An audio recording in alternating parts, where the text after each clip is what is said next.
উদ্বোধনী অনুষ্ঠানে চমক, নদীতে ডুব দিয়ে বার্তা মেয়রের।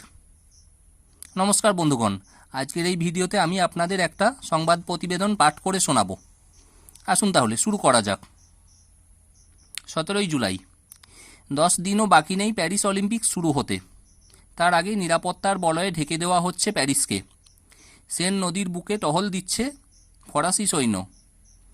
নদীতে ডুব দিয়ে প্যারিসের মেয়র প্রমাণ করতে চাইছেন জল মোটেই দূষিত নয়।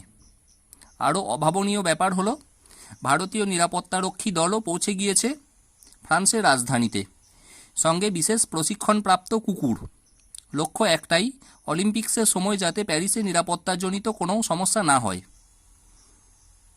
নিরাপত্তা সুনিশ্চিত করতে অতিরিক্ত পুলিশ এবং মিলিটারি মোতায়েন করা হচ্ছে পুরো শহরে।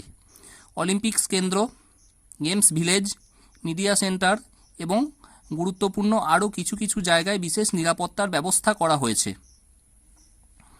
এরই মধ্যে প্যারিসে পৌঁছে গিয়েছে ভারতের সিআরপিএফ ইউনিট এবং প্রশিক্ষণপ্রাপ্ত 2 পুলিশ কুকুর।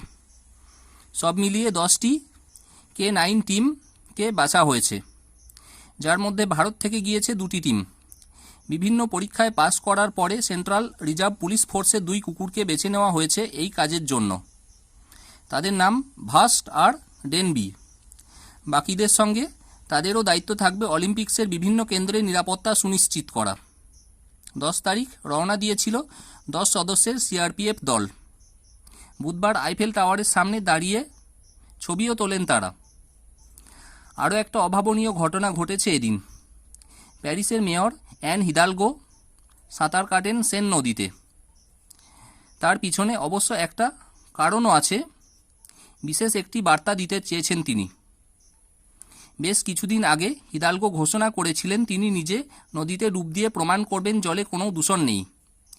এই নদীর বুকে উদ্বোধনী অনুষ্ঠানের পাশাপাশি বেশ কিছু অলিম্পিক্স ইভেন্ট হওয়ারও কথা আছে, কিন্তু জলের দূষণ মাত্রা নিয়ে নানা প্রশ্ন উঠতে শুরু করেছিল। আশঙ্কাও দেখা দিয়েছিল, যে কারণে মেয়রের এই সিদ্ধান্ত। এই প্রথম অলিম্পিক্সের উদ্বোধনী অনুষ্ঠান কোনো স্টেডিয়ামে হবে না, হবে নদীর বুকে। বলা হয়েছে গোটা প্যারিসই স্টেডিয়ামে বদলে যাবে। প্যারিসের বুকে বয়ে যাওয়া সেন নদী হয়ে উঠবে অ্যাথলিট ট্র্যাক আর পাশের জেটিগুলো দর্শক আসন। জানা গিয়েছে সেন নদীর 6 কিলোমিটার যাত্রাপথে দেখা যাবে 100 বোটকে, যে বোটগুলো একে একে পার হয়ে যাবে প্যারিসের বিশ্বখ্যাত স্থাপত্যগুলোকে। পার হবে গেমসের কেন্দ্রগুলোও।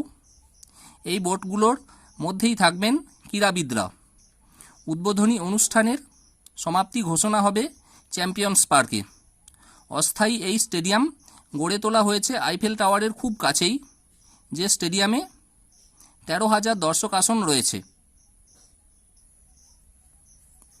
আমার প্রতিবেদন পাঠ এখানেই শেষ হলো।